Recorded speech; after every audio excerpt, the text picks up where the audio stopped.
Cada mañana, cuando nuestros ojos se abren al amanecer, recibimos un regalo sagrado, la oportunidad de comenzar de nuevo. No es un detalle trivial, no es simplemente un reflejo del cuerpo, es un acto de gracia divina. Cada respiración que sentimos al despertar es una declaración silenciosa de que Dios aún no ha terminado con nosotros. Y sin embargo, la pregunta que resuena es: ¿cómo usamos ese regalo? ¿Cómo orientamos nuestros primeros pensamientos, nuestras primeras palabras, nuestros primeros latidos del día? La respuesta es clara y profunda. Debemos empezar con la oración. La oración matutina no es un ritual mecánico, no es un deber religioso vacío, es un encuentro con el Creador, un momento de intimidad que establece el tono de toda la jornada. Es como encender una lámpara en medio de la oscuridad. Ilumina nuestro camino, ahuyenta el miedo y nos recuerda que no caminamos solos. La Biblia nos dice que las misericordias de Dios son nuevas cada mañana. Eso significa que, aunque ayer haya estado lleno de errores, tropiezos o angustias, hoy tenemos la posibilidad de acercarnos a Él con un corazón renovado. Pensemos en nuestro mundo moderno. Apenas despertamos, los teléfonos suenan con notificaciones, los correos exigen respuestas, las preocupaciones del trabajo y de la familia reclaman nuestra atención. La mente empieza a correr como un caballo desbocado. Y en medio de ese torbellino tenemos una decisión: llenamos nuestra primera taza del día con ansiedad y ruido o con paz y presencia divina. La ciencia misma confirma que los primeros minutos de la mañana moldean nuestro estado mental para el resto del día. Los psicólogos lo llaman priming o preparación mental. Aquello en lo que enfocamos nuestra mente al despertar determina nuestras emociones, nuestras reacciones y hasta nuestras decisiones. ¿No es maravilloso que la oración sea el priming espiritual perfecto? Jesús nos dejó el ejemplo. El Evangelio relata que Él se levantaba muy temprano, cuando aún estaba oscuro, para buscar un lugar solitario y orar. Ahora bien, si el Hijo de Dios, que poseía toda autoridad, sentía la necesidad de comenzar su día en diálogo con el Padre, cuanto más nosotros, débiles y limitados, debemos hacerlo. La oración de la mañana es la confesión de que no somos autosuficientes, de que necesitamos la guía y la fuerza de aquel que sostiene el universo. Decir: Señor, te necesito, apenas abrir los ojos es abrir la puerta para que su paz inunde cada rincón de nuestro corazón.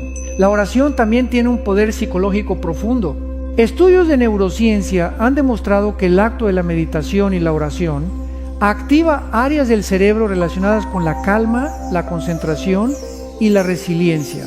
En otras palabras, la oración literalmente cambia la manera en que nuestro cerebro responde al estrés. Cuando nos arrodillamos en oración al inicio del día, no solo fortalecemos nuestra fe, también entrenamos a nuestra mente a enfrentar la vida con serenidad. Es un escudo invisible que nos protege antes de entrar en la batalla diaria. Muchos dicen: no tengo tiempo para orar en la mañana. Pero pensemos, ¿acaso no tenemos tiempo para respirar? La oración es el aliento del alma. Y la verdad es que siempre encontramos tiempo para lo que consideramos prioridad. El enemigo lo sabe. Por eso hace todo lo posible por distraernos, por hacernos creer que el día es demasiado ocupado para Dios. Pero si invertimos esos primeros minutos en oración, el resto del día fluye con mayor claridad. Es como afinar un instrumento antes de tocar. Sin esa preparación, la música se convierte en ruido. Con ella, cada nota resuena en armonía. Además, la oración matutina es un acto de protección espiritual. No sabemos qué desafíos enfrentaremos, qué tentaciones nos esperarán, qué noticias inesperadas llegarán, pero cuando empezamos el día orando, nos revestimos de la armadura de Dios. En Efesios se nos recuerda que nuestra lucha no es contra carne ni sangre, sino contra potestades espirituales. Por eso, al orar, Pedimos sabiduría para decidir con rectitud, paciencia para enfrentar lo difícil, amor para tratar con los demás y valor para mantenernos firmes en la fe. La oración no elimina las pruebas, pero nos prepara para superarlas. Otra dimensión de la oración es la adoración.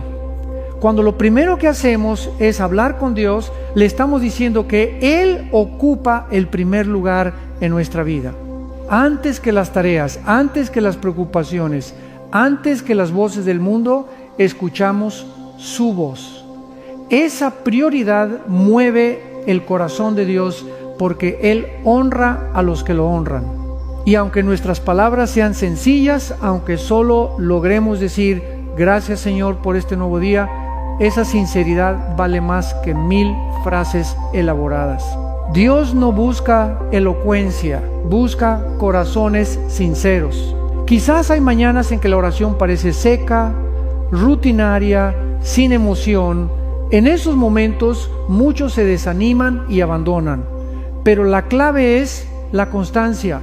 Así como el cuerpo necesita alimento aunque no siempre tengamos hambre, el alma necesita oración aunque no siempre lo sintamos.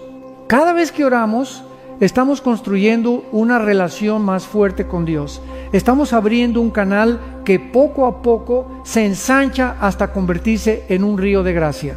Y no olvidemos que la oración transforma no solo las circunstancias, sino a nosotros mismos.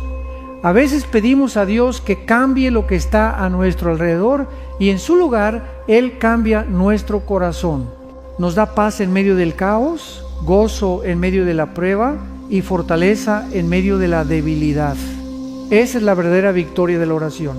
Nos convierte en personas capaces de reflejar la luz de Cristo aún en las tinieblas más densas. Por eso, querido oyente, al despertar mañana, no dejes que tu primer impulso sea tomar el teléfono ni preocuparte por las tareas pendientes. Haz una pausa, respira hondo y habla con tu Padre Celestial. Puede ser una oración corta. Señor, gracias por este nuevo día. Guíame, fortaléceme y camina conmigo. Esas pocas palabras dichas con fe tienen el poder de cambiar el curso de tu día entero. La oración matutina es más que un hábito, es un estilo de vida. Es reconocer que el día no nos pertenece, que cada momento es prestado por la gracia de Dios. Es colocar nuestra vida en sus manos y caminar con la certeza de que, pase lo que pase, Él va delante de nosotros. Y cuando esta práctica se convierte en nuestra prioridad, descubrimos que la jornada no solo comienza mejor, sino que termina con paz, porque fue guiada por aquel que todo lo gobierna. Así que recuerda, el arma más poderosa que tienes cada mañana no es tu fuerza, no es tu agenda, no es tu talento, es tu oración. Al despertar busca a Dios primero y verás como todo lo demás comienza a encontrar su lugar. La palabra de Dios es alimento, es agua viva, es luz que ilumina el sendero del creyente. Si la oración es el aire que respira el alma, la Escritura es el pan que la sostiene. Jesús mismo lo declaró con firmeza. No solo de pan vivirá el hombre, sino de toda palabra que sale de la boca de Dios. Cada mañana, cuando abrimos la Biblia, no estamos leyendo un libro más, estamos escuchando la voz del Creador que nos habla con ternura, con autoridad, con sabiduría eterna.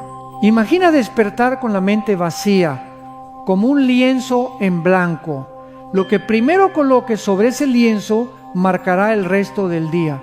Si llenamos ese espacio con redes sociales, con noticias negativas, con correos pendientes, nuestra mente se colorea de ansiedad y estrés. Pero si lo llenamos con la palabra de Dios, nos impregnamos de paz, de esperanza y de dirección clara. Los neurocientíficos explican que los primeros estímulos al despertar activan lo que llaman neuroplasticidad matutina. El cerebro es más receptivo a las impresiones y más moldeable. ¡Qué oportunidad tan maravillosa para sembrar la verdad divina en nuestro corazón! El enemigo lo sabe bien, por eso hace todo lo posible para distraernos, para convencernos de que no tenemos tiempo, de que podemos leer más tarde. pero cada minuto de la mañana es terreno fértil. Cuando abrimos las Escrituras temprano, estamos tomando armas espirituales antes de salir a la batalla. Es como un soldado que no se atreve a marchar sin su escudo ni su espada. La Biblia es esa espada de dos filos que penetra hasta lo más profundo del alma, que revela intenciones, que corrige y anima. El Salmo 119 nos recuerda: lámpara es a mis pies tu palabra y lumbrera a mi camino. En un mundo donde las decisiones se multiplican y las voces nos confunden, necesitamos esa luz para no tropezar. Cada versículo leído en la mañana es como una lámpara encendida en medio de la oscuridad de las dudas y los temores. Y mientras más meditamos en ella, más clara se vuelve nuestra visión espiritual. No se trata de cantidad, sino de calidad. Hay quienes leen un capítulo completo cada mañana, otros apenas unos versículos. Lo importante es permitir que esas palabras penetren en el corazón, que no sean letra muerta, sino alimento vivo. Puedes leer un solo versículo, repetirlo, reflexionar en él, aplicarlo a tu vida diaria. Esa práctica constante moldea la mente, transforma la perspectiva y fortalece la fe. La palabra también es medicina. Muchos llegan al nuevo día con heridas emocionales, ansiedad, tristeza, incertidumbre, pero la Escritura es bálsamo que cura. Proverbios 4:22 dice que las palabras de Dios son vida a los que las hallan y medicina a todo su cuerpo. La ciencia respalda esto. Estudios sobre la lectura de textos sagrados muestran reducción del estrés, mayor resiliencia y sensación de propósito. Cuando nos exponemos a la palabra de Dios, nuestro ser entero se alinea con la verdad eterna y eso produce salud en mente, espíritu y hasta en el cuerpo. Recordemos también el ejemplo de Jesús en el desierto. Frente a la tentación del enemigo, no respondió con argumentos humanos, sino con la palabra: escrito está. Ese es el poder de la Escritura: defendernos en medio de la tentación, afirmarnos cuando somos sacudidos por dudas, mantenernos firmes cuando la corriente del mundo quiere arrastrarnos. Cada mañana al leer la Biblia estamos grabando en nuestra mente y en nuestro corazón las respuestas que necesitaremos durante el día. Algunos se excusan diciendo: no entiendo la Biblia, pero no olvidemos que el Espíritu Santo es nuestro maestro. Cada vez que abrimos las Escrituras podemos pedir: Señor, ilumina mis ojos para ver tus maravillas.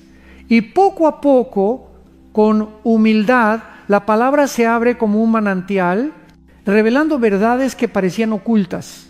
Otras veces, el mismo pasaje, leído en distintos momentos, revela enseñanzas diferentes, porque la palabra es viva, se adapta a nuestras circunstancias y siempre tiene algo nuevo que ofrecernos. Leer la Biblia en la mañana también nos da identidad. El mundo nos etiqueta, nos presiona, nos dicta quién debemos ser.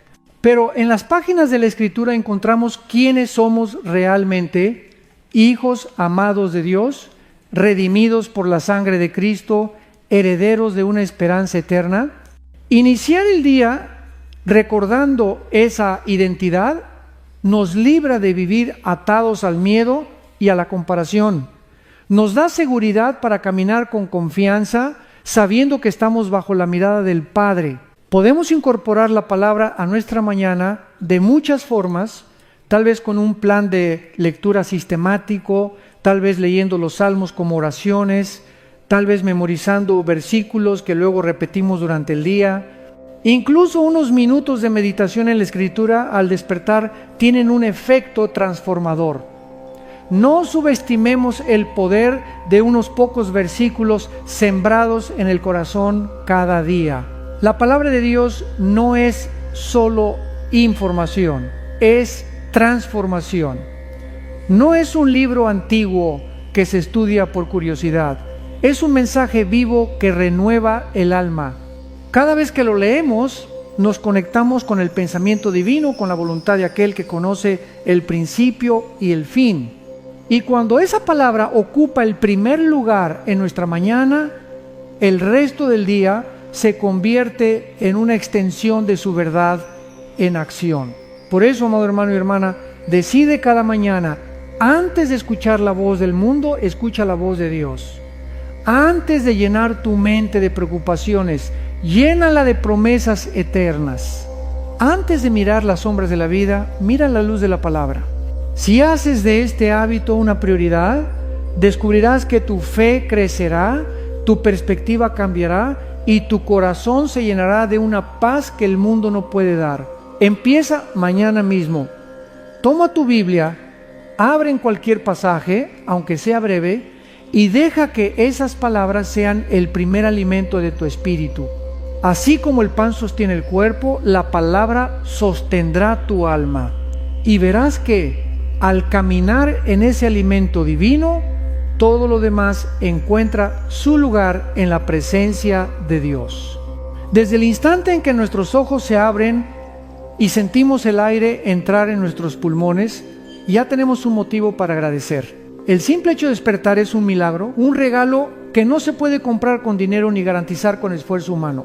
Cada latido, cada respiración, cada rayo de luz que atraviesa la ventana es testimonio de la fidelidad de Dios. Por eso, uno de los hábitos más poderosos para comenzar el día es levantar un corazón de gratitud y alabanza. El salmista lo expresó con claridad: entrad por sus puertas con acción de gracias, por sus atrios con alabanza, alabadle, bendecid su nombre. Salmo 104. Esta no es una invitación superficial, es un principio espiritual. La manera en que nos acercamos a Dios importa, y cuando lo hacemos con gratitud, no solo reconocemos su bondad, también transformamos nuestra propia perspectiva. Muchas personas despiertan y lo primero que piensan es en lo que falta, en las deudas, en las tareas pendientes, en los problemas sin resolver. Esa mentalidad marca el tono del día y arrastra consigo ansiedad y desánimo. Pero cuando decidimos empezar agradeciendo, el corazón cambia de enfoque, de lo que falta, lo que ya tenemos, de la carencia a la abundancia, del miedo a la confianza. La psicología moderna lo confirma. La práctica diaria de la gratitud literalmente reorganiza el cerebro, fortalece el sistema inmunológico y aumenta los niveles de serotonina, la hormona de la felicidad. En otras palabras, agradecer no solo es obedecer a Dios, también es un remedio para el alma y el cuerpo. La gratitud es también un acto de fe. Es fácil dar gracias cuando todo va bien, cuando las oraciones son respondidas y los caminos parecen despejados. Pero la verdadera gratitud surge cuando, aún en medio de las pruebas, levantamos nuestras manos y decimos: Señor, confío en ti. Pablo y Silas en prisión son un ejemplo inolvidable. Después de haber sido golpeados y encadenados, en la medianoche cantaban himnos a Dios. Y en ese momento las cadenas se rompieron y las puertas de la cárcel se abrieron. La alabanza no solo cambió su corazón, cambió toda la atmósfera. Eso mismo ocurre cuando decidimos alabar en medio de la dificultad. La presencia de Dios desciende y lo imposible comienza a suceder. Hay una frase popular que dice: la preocupación no cambia nada, pero la gratitud lo cambia todo. Y es cierto. Cuando agradecemos, incluso sin tener todas las respuestas, reconocemos que Dios está en control. Cuando alabamos, no negamos la realidad de los problemas, simplemente proclamamos que nuestro Dios es más grande que ellos. La gratitud y la alabanza nos levantan por encima de las circunstancias y nos colocan en la perspectiva eterna. Piensa por un momento en tu rutina matutina. ¿Qué pasaría si antes de mirar el celular, antes de repasar la lista de pendientes, dedicaras un minuto a agradecer? Señor, gracias por este nuevo día, gracias por mi familia, por el techo que me cubre, por la salud que me das, por tu amor que nunca falla. Esas simples palabras reconfiguran tu mente y tu corazón. No necesitas una lista interminable. Basta con reconocer que todo lo que eres y todo lo que tienes proviene de Él. La ciencia respalda lo que la Escritura enseñó hace siglos. Investigaciones en neurociencia muestran que el hábito de escribir o declarar en voz alta 3 cosas por las que estamos agradecidos cada mañana reduce la depresión, aumenta la esperanza y mejora las relaciones interpersonales. ¿No es asombroso? La Biblia ya lo afirmaba. Dad gracias en todo, porque esta es la voluntad de Dios para con vosotros en Cristo Jesús. 1 Tesalonicenses 5, 18. Cuando despertamos con gratitud, también mejoran nuestras relaciones. Un corazón agradecido es más paciente, más compasivo, más dispuesto a servir. Cuando reconocemos la bondad de Dios, es más fácil ser bondadosos con los demás. Un esposo agradecido es más amoroso, una madre agradecida es más paciente, un líder agradecido inspira más confianza. La gratitud es contagiosa. Cuando la practicamos, otros alrededor de nosotros también son transformados. Claro, no siempre resulta natural.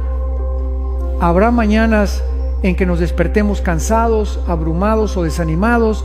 En esos días, la gratitud no es un sentimiento, es una decisión. Y es precisamente esa decisión la que abre la puerta al milagro. Agradecer no significa negar la dificultad, significa proclamar que Dios es bueno aún en medio de la tormenta. Y cuanto más practicamos este hábito, más natural se vuelve. Llega un momento en que vemos bendiciones en los detalles más pequeños. Una sonrisa, un rayo de sol, una oración respondida en silencio. No olvidemos que el mayor motivo de gratitud es la salvación. Puedes perder bienes, salud o amistades, pero si tienes a Cristo, lo tienes todo. El regalo de la vida eterna, la seguridad de que nada puede separarnos de su amor, es razón suficiente para que cada mañana nuestros labios se abran en alabanza. Bendice, alma mía, a Jehová, y no olvides ninguno de sus beneficios. Expuna Salmo 103, 2. Así que mañana, cuando abras los ojos, haz una pausa. Antes de preocuparte por lo que falta, dale gracias a Dios por lo que ya ha hecho. Levanta una canción, aunque sea en silencio, en tu corazón. Di con fe: gracias Señor, porque eres bueno y tu misericordia es para siempre. Y verás cómo esa actitud de gratitud se convierte en un escudo contra la ansiedad, en una llave que abre puertas de gozo y en una melodía que acompañará cada paso de tu día. La gratitud y la alabanza no son accesorios, son armas espirituales, son la manera de reconocer la grandeza de Dios y al mismo tiempo proteger nuestro corazón de la amargura. Practícalas cada mañana y descubrirás que la vida, aunque no cambie de inmediato por fuera, se transforma profundamente por dentro. La obediencia es una palabra que muchos temen porque la asocian con pérdida de libertad, con cargas pesadas o con un Dios que impone reglas rígidas. Pero la realidad espiritual es todo lo contrario. La obediencia no es una cadena, es una llave. Es el camino que abre puertas a la bendición, a la paz y a la presencia constante de Dios. Caminar en obediencia es elegir vivir bajo la sabiduría de aquel que conoce el principio y el fin. Es rendir nuestros propios deseos para abrazar un plan mucho más grande que el nuestro. Desde el primer instante de la mañana somos puestos frente a elecciones. ¿Cómo responderemos al mal humor, a la prisa, a la tentación de la impaciencia? Cada decisión, por pequeña que parezca, revela si estamos obedeciendo a nuestra carne o al Espíritu. La Escritura dice en Deuteronomio 30, 19: he puesto delante de vosotros la vida y la muerte, la bendición y la maldición. Escoge pues la vida para que vivas tú y tu descendencia. La obediencia entonces no es una obligación fría, es una invitación a escoger la vida. Miremos la historia desde el principio. En el Edén, Adán y Eva recibieron un solo mandamiento: no comer del árbol del conocimiento del bien y del mal. No era un capricho divino, era una protección.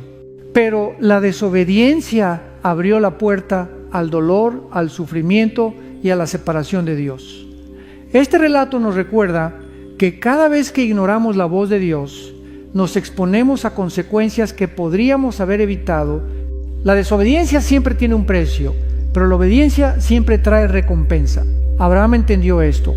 Cuando Dios le pidió salir de su tierra hacia lo desconocido, obedeció sin saber a dónde iba. Y cuando le pidió lo más precioso, su hijo Isaac, Abraham estuvo dispuesto a entregarlo confiando en que Dios proveería. Esa fe obediente lo convirtió en padre de naciones. La obediencia de Abraham no fue lógica ni fácil, pero fue el camino hacia la promesa. Y lo mismo sucede con nosotros. Muchas veces Dios nos pide cosas que no entendemos, que parecen ilógicas, que desafían nuestra comodidad.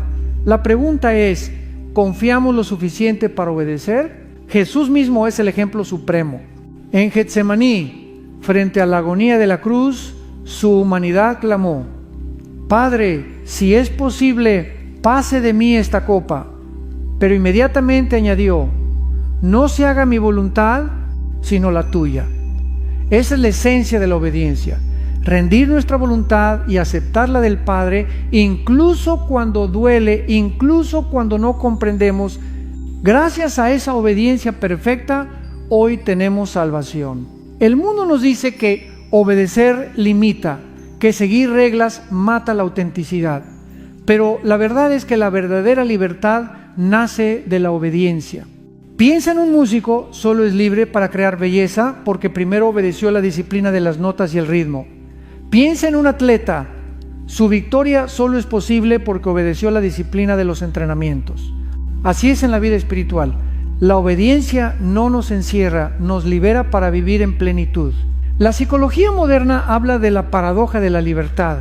Cuando no hay límites, el ser humano se pierde en el caos. Cuando hay disciplina y estructura, florece. La Biblia ya lo enseñaba. Si me amáis, guardad mis mandamientos. Juan 14:15. No porque Dios quiera controlarnos, sino porque desea protegernos de nuestra propia autodestrucción. Cada mandamiento es un muro de protección, no una cárcel. Claro, obedecer no siempre es sencillo.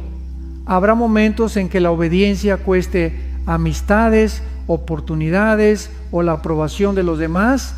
Tal vez debas renunciar a una relación que no te conviene, a un negocio que no agrada a Dios, a un hábito que te esclaviza. Pero en cada sacrificio hay una promesa. El que hace la voluntad de Dios permanece para siempre. 1 Juan 2:17. La obediencia no siempre trae aplausos del mundo, pero siempre trae aprobación del cielo. También debemos recordar que la obediencia empieza en lo pequeño. A veces esperamos grandes llamados, misiones impresionantes, pero Dios primero prueba nuestro corazón en lo cotidiano. Decir la verdad cuando sería fácil mentir, mostrar paciencia con la familia, ser generosos aún en lo poco, mantener integridad cuando nadie nos ve. Si no somos fieles en lo pequeño, ¿cómo lo seremos en lo grande? La obediencia diaria es el entrenamiento para los desafíos mayores. El enemigo susurra: un poco de desobediencia no importa, pero la Biblia es clara. La obediencia parcial es desobediencia. Saúl perdió el reino por no obedecer completamente el mandato de Dios. La obediencia verdadera es total, aunque incompleta nuestra comprensión. Es confiar más en la sabiduría divina que en nuestra lógica limitada. No olvidemos tampoco que obedecer a Dios trae paz. Cuando caminamos en su voluntad podemos descansar, aunque el camino sea duro. Sabemos que estamos donde Él quiere que estemos y eso nos da seguridad. Obedecer no elimina las pruebas, pero nos asegura la compañía del que tiene poder sobre toda prueba. Por eso, cada mañana, al igual que oramos y leemos la palabra, debemos decidir: hoy quiero caminar en obediencia. No será perfecto, tropezaremos a veces, pero lo importante es mantener un corazón rendido, dispuesto a levantarse y seguir, porque Dios no busca perfección, busca entrega. Amado oyente, la obediencia no es una carga, es un privilegio. Es caminar de la mano del Padre, confiando que sus caminos son más altos que los nuestros. Y cuando decidimos obedecer, descubrimos que su voluntad no es pérdida, sino ganancia. No es cárcel, sino libertad. No es muerte, sino vida en abundancia. La palabra arrepentimiento a menudo genera miedo o incomodidad, porque muchos la confunden con simple culpa o remordimiento. Sin embargo, el verdadero arrepentimiento es mucho más profundo y mucho más hermoso. Es un regalo de Dios que abre la puerta a la restauración, a la paz y a una nueva vida. El arrepentimiento no es un látigo que golpea, sino una llave que libera. En la Biblia vemos que el arrepentimiento es la respuesta del corazón humano a la gracia divina. No se trata solo de sentir tristeza por lo que hicimos mal, sino de reconocer que hemos caminado lejos de Dios y de decidir volver a Él. El profeta Isaías dijo: pero vuestras iniquidades han hecho división entre vosotros y vuestro Dios, y vuestros pecados han hecho ocultar de vosotros su rostro. Isaías 59, 2. El pecado nos separa, nos aísla, nos encadena, pero el arrepentimiento rompe esas cadenas y nos devuelve a la presencia del Padre. Un ejemplo poderoso es la parábola del hijo pródigo. Este joven pensó que la libertad consistía en abandonar la casa del padre, gastar su herencia en placeres y seguir sus propios deseos. Pero pronto descubrió que esa falsa libertad lo llevó a la ruina, a la soledad y a la humillación. Solo cuando reconoció su error y decidió regresar con un corazón humilde, encontró lo que siempre había anhelado: el abrazo del Padre, la restauración de su dignidad, el banquete del perdón. El arrepentimiento no lo hundió en vergüenza, lo levantó a la verdadera vida. El rey David también comprendió la fuerza transformadora del arrepentimiento. Después de sus graves pecados con Betsabé y la muerte de Urías, David no trató de justificarse. Cayó de rodillas y clamó: crea en mí, oh Dios, un corazón limpio y renueva un espíritu recto dentro de mí. Salmo 51, 10. No buscó excusas, buscó misericordia, y en esa oración sincera halló perdón y restauración. Esa es la diferencia entre la culpa y el arrepentimiento. La culpa nos hunde, pero el arrepentimiento nos eleva. La culpa paraliza, el arrepentimiento moviliza hacia Dios. La psicología moderna respalda esta verdad espiritual. Los estudios sobre el perdón y la reconciliación muestran que cuando una persona reconoce sus errores y los entrega, experimenta sanidad emocional. El peso de la culpa puede causar ansiedad, depresión e incluso enfermedades físicas, pero el arrepentimiento sincero actúa como un reinicio cognitivo. Cambia la manera en que pensamos sobre nosotros mismos y sobre la vida. Nos recuerda que no somos esclavos de nuestro pasado, que podemos comenzar de nuevo. La maravilla es que Dios nunca rechaza un corazón arrepentido.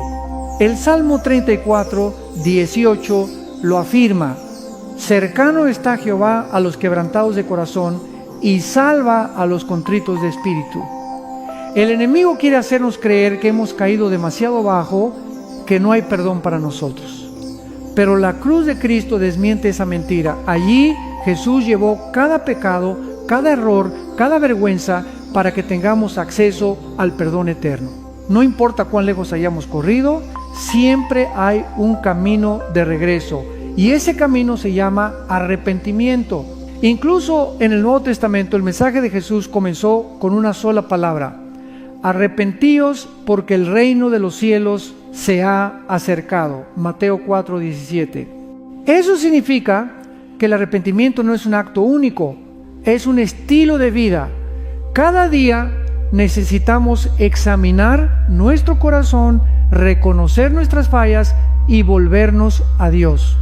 Así como limpiamos nuestra casa de polvo y suciedad, debemos limpiar nuestro corazón de actitudes, pensamientos y acciones que nos alejan de la luz El arrepentimiento verdadero también implica un cambio de dirección. No basta con decir lo siento, se trata de dar un giro. Es como un viajero que descubre que ha tomado el camino equivocado. No basta con reconocer el error, necesita dar la vuelta y regresar a la ruta correcta. Lo mismo pasa en la vida espiritual. El arrepentimiento nos redirige hacia la senda de la voluntad de Dios. Tal vez tú que escuchas llevas tiempo cargando con el peso de tus errores. Quizás te sientes indigno, incapaz de acercarte a Dios. Pero escucha esta verdad. El arrepentimiento no te condena, te libera. El Padre no está esperando para señalar tus fallas, está esperando con los brazos abiertos, listo para abrazarte como al hijo pródigo. Solo hace falta que digas: Padre, he pecado contra el cielo y contra ti. Y en ese instante, la gracia te cubre, la misericordia te levanta y la paz vuelve a tu alma. Por eso, cada mañana es una oportunidad nueva de arrepentirse. No porque Dios sea un juez implacable, sino porque su misericordia es fresca cada día. El arrepentimiento diario nos mantiene humildes, sensibles a la voz de Dios y libres de la carga de la culpa. Es un acto de honestidad con nosotros mismos y de confianza en la bondad de nuestro Padre. Arrepentirse no significa vivir en tristeza constante, significa vivir en libertad constante. Significa dejar atrás la culpa para abrazar la gracia. Significa reconocer que no podemos solos, pero que con Dios todo es posible. El arrepentimiento es el principio de toda transformación, el inicio de una vida plena en Cristo. Así que no temas inclinar tu corazón, no temas confesar tus errores. El Dios que te creó ya conoce tus debilidades, pero también ha preparado tu restauración.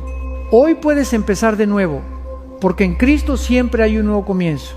Y ese comienzo empieza con un corazón arrepentido que se vuelve a su Creador. La sabiduría es un tesoro más precioso que el oro y más duradero que cualquier éxito terrenal. La Biblia misma lo declara: sabiduría ante todo adquiere sabiduría, y sobre todas tus posesiones adquiere inteligencia. Proverbios 4:7. No se trata de acumular conocimientos, títulos o experiencias, se trata de aprender a vivir de acuerdo con la voluntad de Dios. Porque el conocimiento puede llenar la mente, pero solo la sabiduría transforma la vida. Cuando pensamos en la oración por sabiduría, de inmediato viene a la memoria la historia del rey Salomón. Dios se le apareció en sueños y le dijo: pide lo que quieras que yo te dé.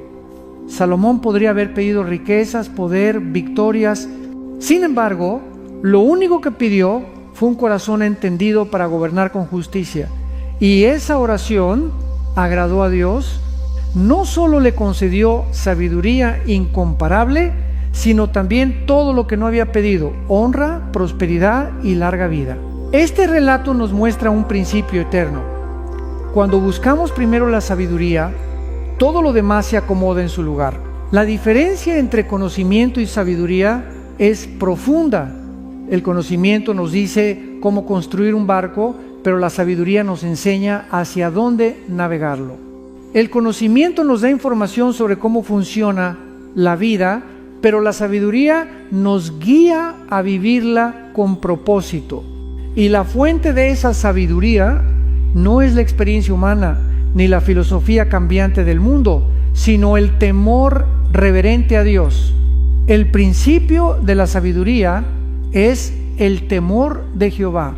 Proverbios 9:10. La historia de Roboam, hijo de Salomón, nos ofrece el contraste perfecto. Mientras su padre fue recordado por su sabiduría, Roboam pasó a la historia por su necedad. Cuando el pueblo le pidió que aligerara la carga que Salomón había impuesto, los ancianos le aconsejaron actuar con bondad y compasión.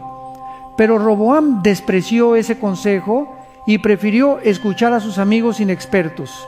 Resultado: el reino se dividió y con él su autoridad se desplomó. Aquí vemos que la sabiduría no solo se pide, también se acoge y se aplica. Ignorarla trae consecuencias dolorosas. En nuestra vida diaria necesitamos sabiduría en cada decisión. Cómo criar a los hijos, cómo administrar los recursos, cómo responder a la injusticia, cómo manejar los conflictos.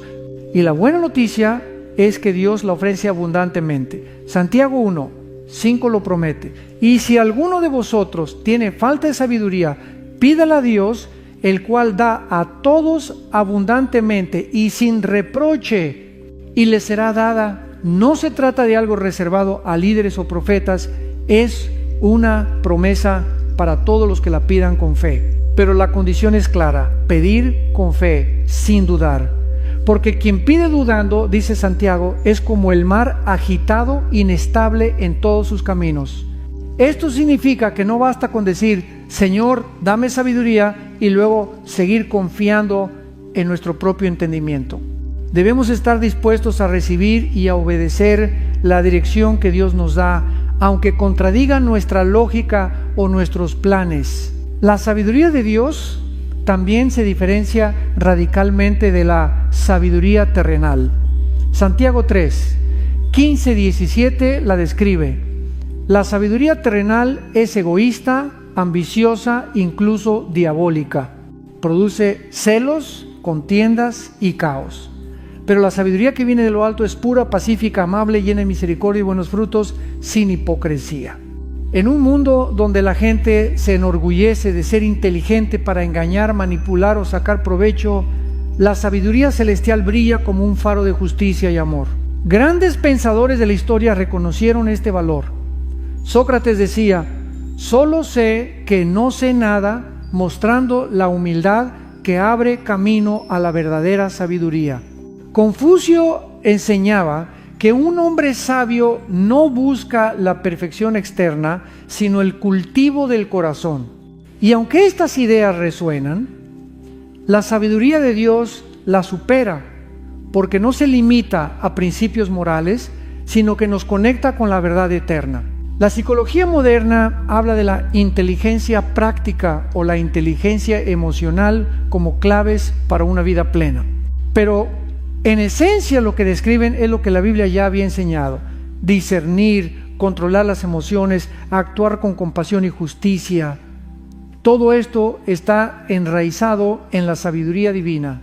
Un corazón guiado por Dios es capaz de tomar decisiones que producen paz, esperanza y vida, incluso en medio de circunstancias adversas. Pidamos entonces sabiduría cada mañana, que no sea una petición ocasional, sino un clamor constante. Señor, dame un corazón entendido. Enséñame a ver las cosas como tú las ves.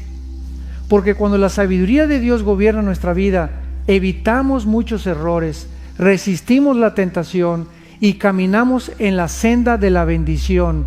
Querido oyente, tal vez hoy enfrentas decisiones que parecen demasiado grandes para ti. No temas. No necesitas tener todas las respuestas, necesitas tener la sabiduría de lo alto. Y esa sabiduría está a tu alcance, porque Dios la ofrece sin medida. Haz de ella tu prioridad, más que el dinero, más que el prestigio, más que cualquier éxito humano. Porque quien camina en sabiduría, camina en la voluntad de Dios. Y no hay camino más seguro ni más bendecido que ese. La vida está llena de pruebas, tormentas y momentos en los que sentimos que las fuerzas se nos escapan. Nadie está exento del sufrimiento, ni el rico, ni el pobre, ni el joven, ni el anciano, ni siquiera el creyente más fiel. Pero en medio de esas pruebas existe una fuente inagotable de fortaleza: el Señor mismo. Y la oración por fuerza en medio de las dificultades se convierte en uno de los clamores más sinceros y transformadores que podemos elevar. El salmista lo expresó con absoluta certeza: Dios es nuestro amparo y fortaleza, nuestro pronto auxilio en las tribulaciones. Salmo 46:1 no dijo que Dios evitaría siempre la tribulación, sino que en medio de ella estaría presente como refugio. La diferencia entre el que confía en Dios y el que no lo hace no está en la ausencia de problemas, sino en la presencia de aquel que da fuerzas para soportarlos. La historia de Job es uno de los testimonios más impactantes. Un hombre justo, íntegro, temeroso de Dios, y aún así perdió sus bienes, su familia y su salud en cuestión de días. Su dolor fue tan profundo que maldijo el día de su nacimiento.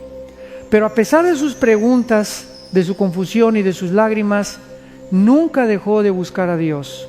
Y al final no solo fue restaurado, sino que conoció al Señor de una manera más íntima. De oídas te había oído, mas ahora mis ojos te ven. Job 42:5. El sufrimiento no fue el final de su historia, fue el camino hacia una fe más sólida. El apóstol Pablo también entendió lo que significa encontrar fortaleza en la debilidad. Él mismo confesó tener un aguijón en la carne que lo atormentaba. Rogó 3 veces al Señor que lo quitara, pero la respuesta divina fue: bástate mi gracia, porque mi poder se perfecciona en la debilidad. 2 Corintios 12:9. La respuesta no fue la eliminación de la prueba, sino la provisión de gracia suficiente. Y Pablo concluyó con una declaración poderosa: cuando soy débil, entonces soy fuerte. Este principio se refleja incluso en estudios modernos de psicología. Existe un concepto llamado crecimiento postraumático, que describe cómo, tras atravesar crisis intensas, muchas personas desarrollan mayor resiliencia, aprecian más la vida y descubren una fe más profunda. Lo que parecía un golpe devastador se convierte en semilla de fortaleza.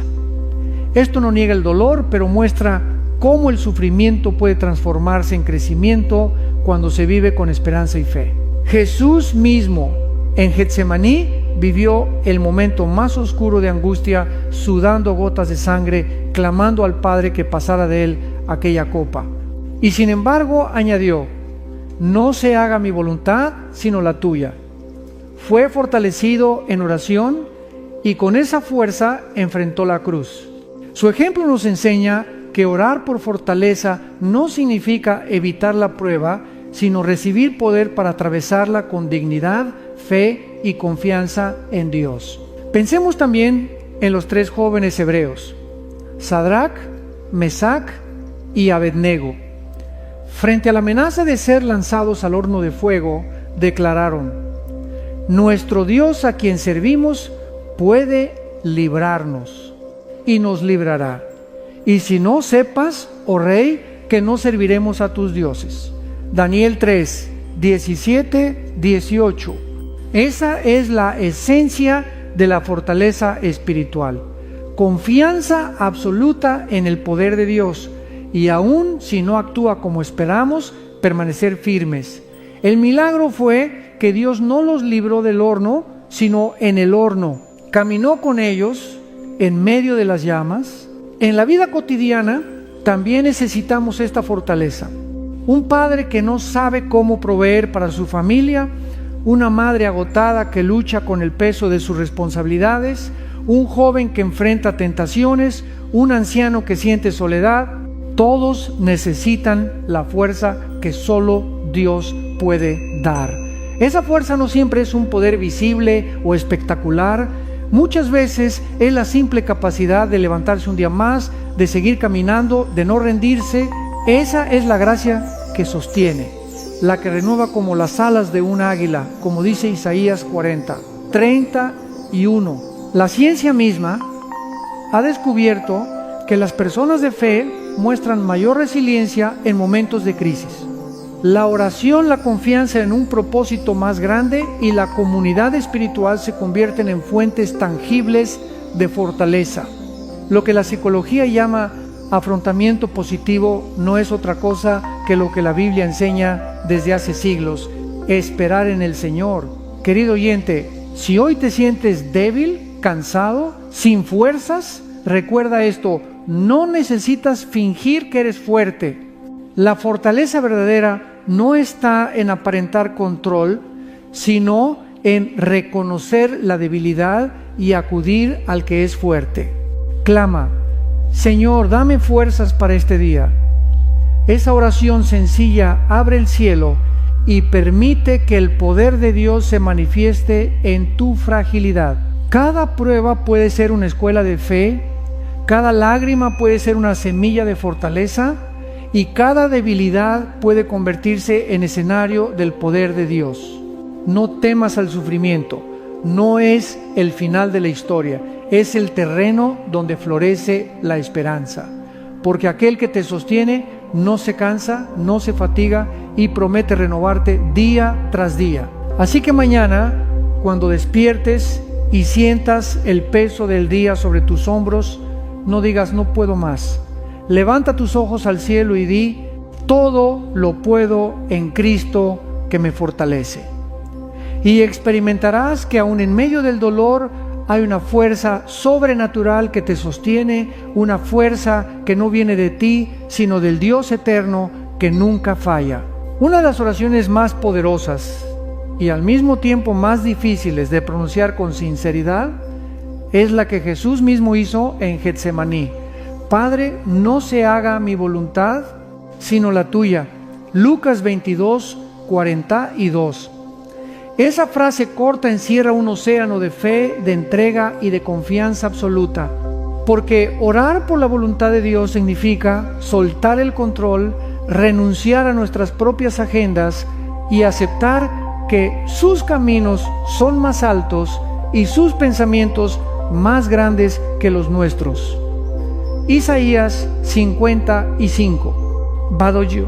El corazón humano por naturaleza desea decidirlo todo. ¿Qué queremos? ¿Cuándo lo queremos? ¿Cómo lo queremos? La cultura moderna nos enseña que debemos ser dueños de nuestro destino, capitanes de nuestro barco. Pero la vida misma demuestra lo contrario. No controlamos el futuro, no sabemos lo que traerá el mañana y muchas veces nuestros planes terminan en frustración. Ahí es donde la oración, hágase tu voluntad, se convierte en un acto de libertad. Le decimos a Dios: no entiendo todo, no sé el porqué de lo que enfrento, pero confío en ti más que en mí mismo. María, la madre de Jesús, es un ejemplo luminoso. Cuando el ángel Gabriel le anunció que sería madre del Hijo de Dios, su vida quedó marcada por la incertidumbre. Era joven, no estaba casada y corría el riesgo de ser rechazada por su comunidad. Sin embargo, sus palabras fueron simples y llenas de fe. He aquí la sierva del Señor, hágase conmigo conforme a tu palabra. Lucas 1, 38. Ese sí abrió el camino para que el Salvador naciera en el mundo. Su obediencia y rendición a la voluntad de Dios transformaron la historia de la humanidad. Por otro lado, la Biblia también nos muestra lo que ocurre cuando alguien resiste la voluntad divina. Pensemos en Jonás. Dios lo llamó a predicar en Nínive, pero él huyó en la dirección contraria. Su desobediencia lo llevó a una tormenta y a ser tragado por un gran pez. Solo cuando reconoció que huía y se rindió a Dios, fue liberado y pudo cumplir su misión. Esta historia nos recuerda que intentar escapar del plan de Dios solo nos lleva a la tormenta. Rendirnos a su voluntad nos conduce a la paz. Aceptar la voluntad de Dios no siempre es fácil. A veces su plan incluye esperar más de lo que quisiéramos.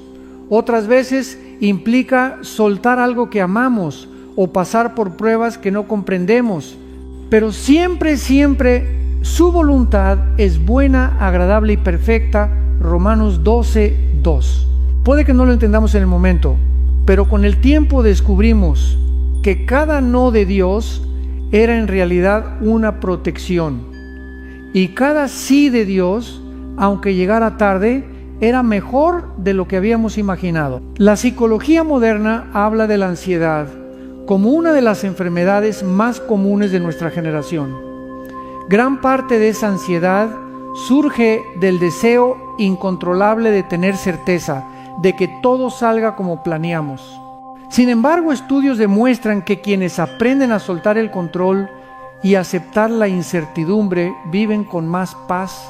Eso es exactamente lo que la oración "hágase tu voluntad" nos enseña, a confiar en que, aunque no tengamos el control, nuestro Padre Celestial sí lo tiene. Orar por la voluntad de Dios no significa resignación pasiva. No es decir, bueno, lo que sea será. No, es una rendición activa y confiada. Es como poner las piezas de un rompecabezas en las manos de aquel que ve la imagen completa. Nosotros vemos solo fragmentos, Él ve el cuadro total. Y aunque no entendamos cómo encajan algunas piezas, podemos confiar en que Él está armando algo perfecto. Tal vez hoy estés orando por algo específico, una puerta de trabajo, una relación, una sanidad, y la respuesta no llega como esperabas. No te desesperes. A veces Dios cierra una puerta porque sabe que detrás hay un peligro que tú no ves. A veces retrasa la respuesta porque está preparando algo más grande. Y a veces dice sí, pero en su tiempo, no en el tuyo. En todos los casos, su voluntad es mejor que la nuestra. Jesús nos enseñó a incluir esta petición en la oración modelo, el Padre Nuestro. Venga tu reino, hágase tu voluntad, como en el cielo, así también en la tierra. Mateo 6:10. Esa oración es un recordatorio diario de que no estamos aquí para cumplir nuestros propios planes, sino para participar en el plan eterno de Dios. Y cuando nuestra voluntad se alinea con la suya, encontramos propósito, dirección y paz. Querido oyente, cada mañana es una nueva oportunidad para rendirte a la voluntad de Dios. Puede que no sea fácil.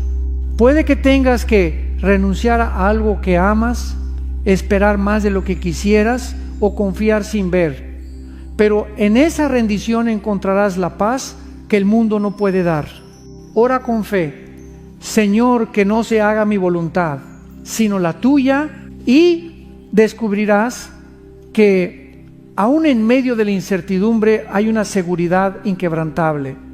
El Padre que te ama está escribiendo tu historia y lo hace con manos de gracia. Vivimos en un mundo ruidoso. El sonido de las notificaciones, las conversaciones interminables, la opinión constante de las redes sociales y las voces que compiten por nuestra atención llenan cada espacio de nuestra mente. Sin embargo, en medio de ese ruido existe un poder olvidado y casi subestimado: el poder del silencio. El silencio no es debilidad, no es ignorancia, ni es pasividad. El silencio es fuerza contenida, sabiduría en reposo y sensibilidad para escuchar lo que el bullicio del mundo no deja oír. La Escritura nos recuerda en Proverbios 17:28: aún el necio, cuando calla, es contado por sabio; el que cierra sus labios es entendido. ¡Qué extraordinaria verdad! El silencio puede darnos apariencia de sabiduría, aun cuando no tengamos todas las respuestas, porque callar en el momento oportuno es una forma de dominio propio, una señal de discernimiento y madurez. Jesús mismo nos dio el mejor ejemplo. Cuando fue llevado ante Pilato y los sumos sacerdotes, acusado falsamente, en lugar de defenderse con 1000 palabras, eligió el silencio. Su silencio no era impotencia, era poder. Cada palabra que callaba resonaba más fuerte que un grito. Mostraba que no necesitaba justificarse ante los hombres porque su justicia venía del Padre. Esa escena nos enseña que no siempre tenemos que responder, que muchas veces el silencio habla más alto que cualquier argumento. El silencio también protege. ¿Cuántas discusiones, cuántos conflictos, cuántos corazones heridos se podrían haber evitado con un poco de silencio? Una respuesta impulsiva puede destruir relaciones. Una palabra dicha en enojo puede dejar cicatrices profundas. Pero el silencio, cuando es guiado por sabiduría, desarma la ira, corta el ciclo del conflicto y abre espacio para que la paz entre en la situación. No responder a la provocación es una victoria invisible, pero poderosa. Desde la perspectiva psicológica, el silencio tiene beneficios comprobados. Investigaciones muestran que momentos de quietud reducen el estrés, mejoran la concentración y fortalecen la creatividad. El cerebro, cuando descansa en silencio, se reorganiza y genera nuevas conexiones. En otras palabras, el silencio no es vacío, es fértil. Produce claridad, genera ideas, abre espacio para que la mente respire, y no olvidemos lo espiritual. El silencio es un altar donde Dios habla. Elías lo experimentó en el monte Horeb. No fue en el viento fuerte, ni en el terremoto, ni en el fuego que escuchó la voz de Dios, sino en un silbo apacible y delicado. 1 Reyes 19:12. Ese detalle revela algo profundo. Para escuchar a Dios necesitamos callar el ruido externo y sobre todo el ruido interno. Solo en el silencio del corazón podemos captar esa voz suave que guía, consuela y corrige. El silencio también nos da ventaja en el discernimiento. Cuando permanecemos callados, observamos más, entendemos mejor, descubrimos lo que otros ocultan con palabras. El que escucha más de lo que habla, acumula sabiduría. Por eso, Santiago nos exhorta: todo hombre sea pronto para oír, tardo para hablar, tardo para airarse. Santiago 1:19. Hablar poco y escuchar mucho es el camino de los sabios. Sin embargo, debemos aclarar algo. El silencio no siempre es correcto. Hay momentos en que callar es complicidad. Cuando vemos injusticia, cuando alguien necesita defensa, cuando la verdad está siendo pisoteada, el silencio se convierte en cobardía. El silencio sabio no es mudo, sabe cuándo hablar y cuándo callar. El reto es discernir ese tiempo, y esa sabiduría solo viene de Dios. En la vida diaria, practicar el silencio puede convertirse en un hábito transformador. Dedicar 5 o 10 minutos cada mañana a estar en quietud, sin música, sin distracciones, solo en la presencia de Dios, cambia nuestra manera de enfrentar el día. Ese silencio se convierte en un refugio donde el alma descansa y se fortalece. El silencio también tiene un poder sanador en nuestras relaciones. Escuchar de verdad, sin interrumpir, sin pensar en lo que responderemos, es un acto de amor. A veces la mayor necesidad de alguien no es escuchar un consejo, sino tener un oído dispuesto. Y el silencio nos permite ofrecer ese regalo, presencia auténtica. Querido oyente, no temas al silencio. No lo llenes apresuradamente con palabras inútiles ni con ruido artificial. Aprende a habitarlo. Ahí descubrirás a un Dios que habla más claramente cuando todo lo demás calla. El silencio es un espacio sagrado donde se forja el carácter, donde se curan las heridas y donde se renueva la fuerza. Así que mañana, cuando despiertes, regálate un instante de silencio antes de entrar al ruido del día. Respira, guarda calma y deja que en esa quietud tu alma escuche lo eterno, porque a veces lo más poderoso que puedes hacer no es hablar, sino callar y dejar que Dios hable en ti. La Biblia declara en Proverbios 4:23: sobre toda cosa guardada, guarda tu corazón, porque de él mana la vida. Esta instrucción no es un consejo opcional, es un mandato vital. El corazón en el lenguaje bíblico no se refiere solo al órgano físico, sino al centro de nuestras emociones, pensamientos, decisiones y espiritualidad. Allí se gestan nuestras motivaciones, allí nacen nuestras intenciones, y lo que permitimos que entre en el corazón termina dirigiendo el curso de toda nuestra vida. Un corazón sin protección es como una ciudad sin murallas, vulnerable a cualquier ataque. El enemigo sabe bien esta verdad, por eso apunta directamente al corazón. Si logra llenarlo de amargura, de miedo, de orgullo o de mentira, el resto de la vida se contamina. Un corazón herido y desprotegido se convierte en terreno fértil para la desobediencia, la desconfianza y el pecado. Pero un corazón guardado bajo la luz de Dios permanece firme aún en medio de la tormenta. El peligro está en que muchas veces dejamos entrar cosas pequeñas, aparentemente inofensivas, una palabra de crítica que repetimos una y otra vez en la mente, una herida que no perdonamos, un deseo egoísta que alimentamos en silencio. Con el tiempo, esas semillas crecen y se convierten en raíces que dominan nuestra vida. Es lo que sucede con la ofensa. Cuando no se perdona, se transforma en resentimiento y ese resentimiento se endurece en amargura. Y un corazón amargado es incapaz de recibir la dulzura de la voz de Dios. Jesús mismo fue muy selectivo con las personas a quienes abría su corazón.